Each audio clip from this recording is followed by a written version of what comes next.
जब ट्रेडर ने इतना ज्यादा पैसा कमा लिया 300% ऑन टॉप ऑफ 3-4 मिलियन की पोजीशन प्लस विद लेवरेज, तो he is holding somewhere around I guess 100 million plus amount. But अब बात यह आ जाती है कि हाइपर लिक्विड ने जानबूझ के उस ट्रेडर का अकाउंट फ्रीज कर दिया ताकि वो अपना पैसा विड्रॉ ना कर सके। तो आपको क्या लगता है कि अब ये हाइपर लिक्विड ने जो किया क्या वो सही था? एंड जब भी हम डिसेंट्रलाइजेशन की बात करते हैं, मुझे लगता है कि ये जितने भी प्लेटफॉर्म्स हैं ना तब तक डिसेंट्रलाइज रहते हैं जब तक सब कुछ इनके हिसाब से चल रहा होता है। Now once things goes wrong they take over the centralized control. बहुत सारे लोगों को पता भी नहीं है, जो ब्लॉकचेन इंडस्ट्री में काफी बाद में आया है। तो जो इथेरियम क्लासिक करके जो क्रिप्टो है, that is in reality the original Ethereum. तो अब आपको क्या लगता है कि फ्यूचर क्या है? क्या हम फुली डिसेंट्रलाइज कभी बन पाएंगे? हाँ भी और ना भी।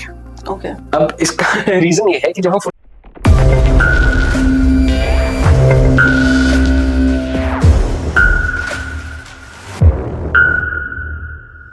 जब क्रिप्टो की शुरुआत हुई थी तब हमारा मेन गोल था डिसेंट्रलाइजेशन, बट अब ऐसा लग रहा है कि हम उस गोल से भटक चुके हैं। Hello everybody, welcome to Hive Presence coffee with crypto. तो आर्यन, अभी जो सबसे बड़ा केस हमारे सामने आ रखा है वो है हाइपर लिक्विड का। तो आप बताना चाहते हो कि क्या है वो केस, क्या चल रहा है अभी मार्केट में?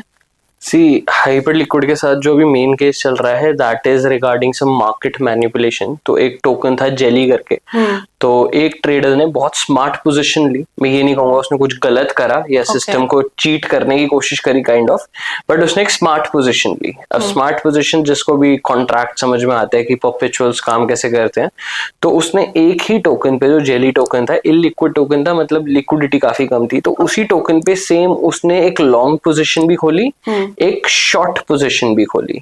करीबन $7.1 मिलियन का उसका कुछ टोटल फंड था, जिसमें से उसने शायद 3 अलग अलग एड्रेसेस से अलग अलग पोजीशंस ली थी, 2 से लॉन्ग, 1 से आपकी शॉर्ट। तो 2 जो लॉन्ग्स थी that was I guess 1.9 2.1 million की, मतलब अप्रोक्सीमेट 50-50 उसने मार्केट को शॉर्ट भी करा, मार्केट को लॉन्ग भी करा। अब उसका स्मार्ट मूव ये था कि उसने जानबूझ के जो अपनी शॉर्ट वाली पोजीशन थी उसे लिक्विडेट करवाया। लिक्विडेट क्यों करवाया? क्योंकि एक शॉर्ट स्क्वीज करके एक टर्म होती है। शॉर्ट स्क्वीज क्या होता है बेसिकली, कि कोई भी जब बंदा एक बहुत तगड़ी शॉर्ट पोजीशन लेकर रखता है, अगर मैं एक बात करूं कि उसने शायद 3 मिलियन कुछ की एक शॉर्ट पोजीशन, $4 मिलियन की एक शॉर्ट पोजीशन ले रखी थी एक ऐसे टोकन पे जिसका मार्केट कैप शायद 50 मिलियन भी नहीं था, तो उस टोकन पे इतनी बड़ी शॉर्ट पोजीशन जब क्लोज होती है, जब उसे लिक्विडेट करा जाता है, तो मार्केट में एक शॉर्ट स्क्वीज क्रिएट होता है। Now what is short squeeze? Basically उस कॉन्ट्रैक्ट को अब आपको फुलफिल करना है। अब वो फुलफिल करने के लिए जितना बड़ा वो कॉन्ट्रैक्ट है क्वांटिटी में, मैं अमाउंट की बात नहीं कर रहा, लाइक फॉर एग्जांपल 4 मिलियन की अगर शॉर्ट पोजीशन थी और आप 10 मिलियन टोकन्स खरीद रहे हो, तो वो 10 मिलियन टोकन्स क्लोज होंगे एट द मार्केट प्राइस। तो वो जो 10 मिलियन टोकन्स हैं वो खरीदे जाते हैं उसको क्लोज करने के लिए, मतलब उसके कॉन्ट्रैक्ट खरीदे जाते हैं। तो जब वो खरीदे जाते हैं तो एकदम से मार्केट में बाइंग प्रेशर क्रिएट होता है एंड वो एकदम से मार्केट में बहुत तगड़ा जंप देखने को हमें मिलता है। मतलब आप ये समझो कि हो सकता है with in a few seconds market में आपको हो सकता है 50%, 100%, इवन मोर देन दैट का भी रिटर्न मिल जाए। प्लस वो फ्यूचर्स में थी, पोजीशन विद लेवरेज थी, तो जानबूझ के उसने अपनी पोजीशन में से जो शॉर्ट पोजीशन थी मार्जिन रिमूव करा था। तो मार्जिन रिमूव करने की वजह से फोर्स्ड लिक्विडेशन हुई थी प्लेटफॉर्म के ही थ्रू। तो जब प्लेटफॉर्म ने वो फोर्स्ड लिक्विडेशन करी तो एकदम से मार्केट में शॉर्ट स्क्वीज क्रिएट हुआ। तो शॉर्ट स्क्वीज की वजह से जो बाकी की 2 लॉन्ग पोजीशंस थी वो लाइक अपने रिटर्न बहुत अच्छा दे चुकी थी, क्योंकि वो शॉर्ट स्क्वीज से आई गेस 3 to 4x का हमें जंप देखने को मिल गया था। दैट वाज 300% के आसपास का। तो जो बाकी की दोनों पोजीशंस थी they made a good chunk of money. अब जो केस आ जाता है, ऑफ कोर्स ये ट्रेडर का बहुत स्मार्ट मूव था। अब जो केस ये आ जाता है कि जब ट्रेडर ने इतना ज्यादा पैसा कमा लिया 300% ऑन टॉप ऑफ 3-4 मिलियन की पोजीशन प्लस विद लेवरेज, तो he is holding somewhere around I guess 100 million plus amount. But अब बात ये आ जाती है कि हाइपर लिक्विड ने जानबूझ के उस ट्रेडर का अकाउंट फ्रीज कर दिया ताकि वो अपना पैसा विड्रॉ ना कर सके। तो वही जो शुरुआत में पॉडकास्ट में यू मेंशन्ड अबाउट कि हम शायद उस गोल से भटक चुके हैं। तो वो बात ही यही है कि जब हम बात कर रहे हैं अभी हाइपर लिक्विड में डिसेंट्रलाइजेशन की, तो उस ट्रेडर ने कुछ गलत नहीं करा, कुछ हैक नहीं करा, उसने जस्ट एक स्मार्टली ट्रेड ली, बट उसकी ट्रेड्स रोक दी गई हैं एंड आई गेस अब वो लॉस में। तो आपको क्या लगता है कि अब ये हाइपर लिक्विड ने जो किया क्या वो सही था?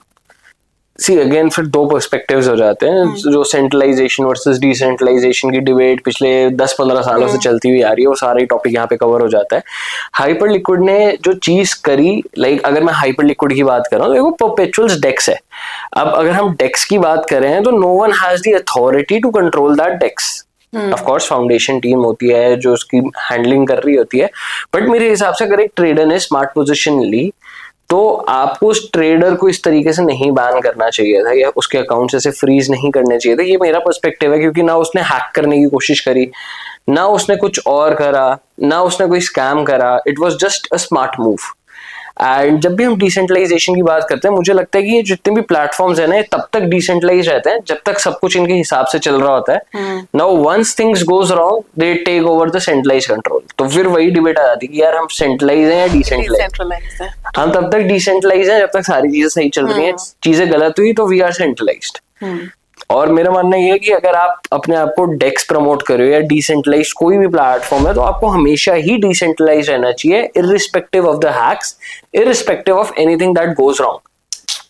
तो ऐसे और भी केसेस हुए हैं?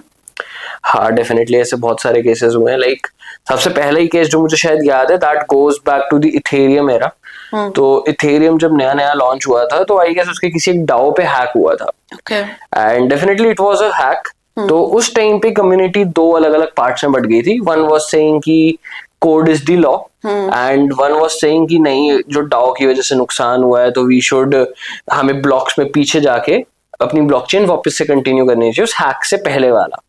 कोड इज द लॉ का क्या मतलब हुआ है? कोड इज द लॉ का मतलब है कि जब भी हम ब्लॉकचेन टेक की बात करते हैं तो ब्लॉकचेन टेक जैसे डिसेंट्रलाइज्ड है, तो साथ ही साथ एक कैरेक्टरिस्टिक और भी है, दैट इज इम्यूटेबिलिटी।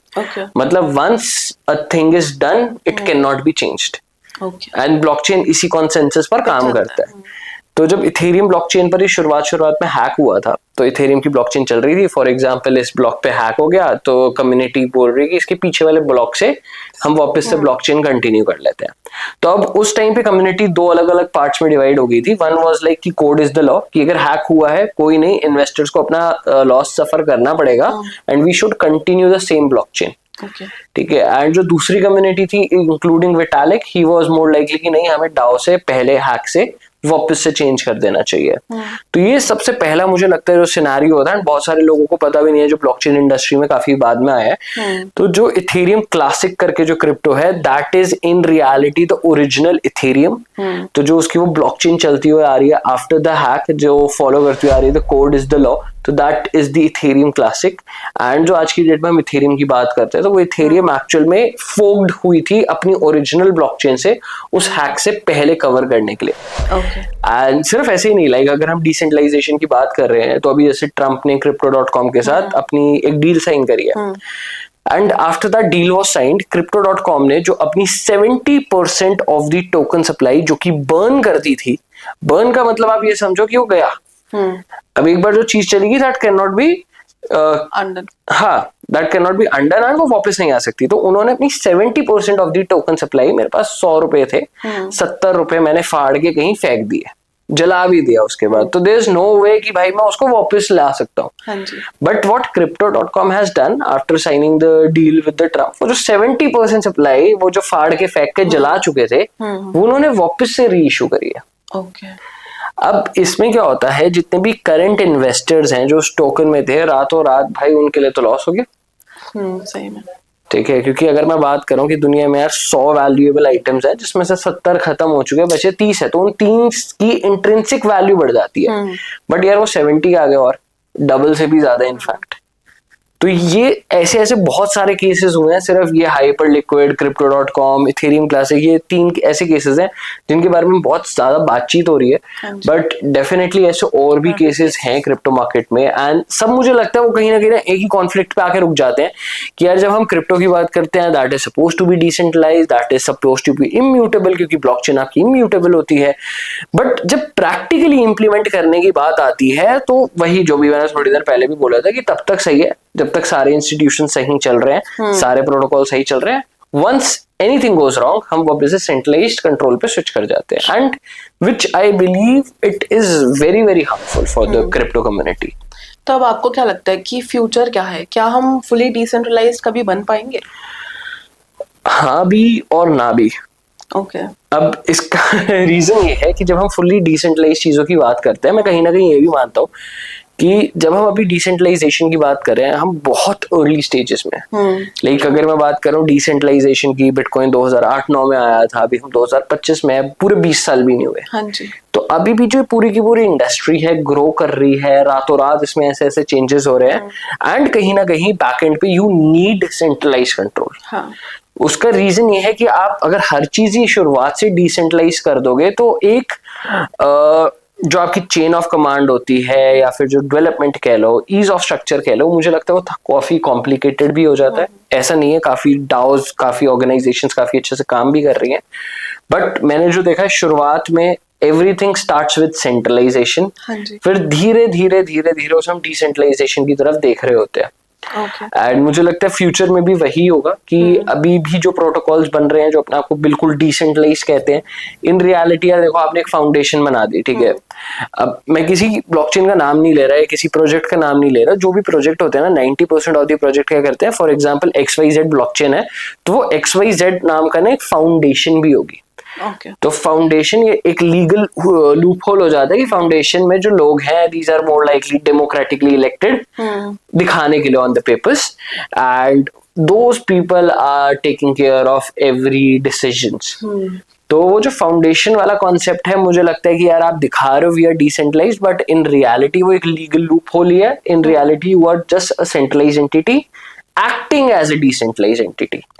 तो जब तक ये फाउंडेशंस वाला जो कॉन्सेप्ट है ये खत्म नहीं हो जाता है, या फिर जो एक्चुअल में चीजें डेवलप कर रहे हैं, जो एक्चुअल में कम्युनिटीज डेवलप कर रहे हैं, वो वहां से डिसेंट्रलाइजेशन शुरू नहीं होता, मुझे लगता है we are still far away from complete decentralization, but yes we are moving in a good direction. Okay sir, Aryan ने तो अपने थॉट्स बता दिए। मेरा आप सबसे भी एक सवाल है कि आप लोग क्या प्रेफर करोगे, सेंट्रलाइजेशन या decentralisation? Thank you so much, Aryan, for coming. My pleasure. Okay, bye. Okay, bye guys. मिलते हैं अगले हफ्ते 10 बजे संडे को। ऐसा कुछ फिक्स नहीं है वैसा, कभी भी हो सकता है, Saturday Sunday, you never know. Surprise. Okay, bye. Love you.